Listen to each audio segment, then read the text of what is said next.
Hey everyone, in today's video you will learn to increase the video quality of your clip in Premiere Pro. It's very simple to do so. Let's start the video. You just need to take your videos on your timeline and then create an adjustment layer above your clip. For that, head over to Project Panel.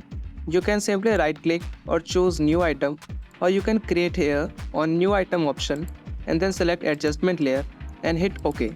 After that, drag adjustment layer above your clip and spread it above all of your clip. Okay, and now go to Effects panel and search for Sharpen, and here you will find two options, Sharpen and Unsharp Mask.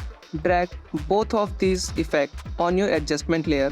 Now then select adjustment layer and go to Effects Control panel and increase the sharpen amount to about 20 to 25. Then head over to Unsharp Mask and increase the amount to about 100 or 120. Then increase the radius to approx 3 or 5%. Okay. Now if you get over the clip, you will clearly see the difference here. Now you can also play with lumetri colors if your clip has lack of colors and vibrance.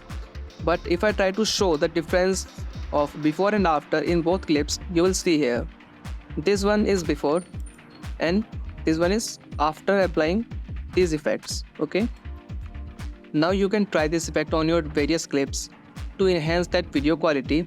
And now thank you so much for showing so much love on my previous videos, guys. Keep supporting. Thank you so much. Thanks. Love you. एक तो like और share ठोक दीजिए महाकाल का दबा के like और share ठोक दीजिए 5000 लौटे दिख जाना चाहिए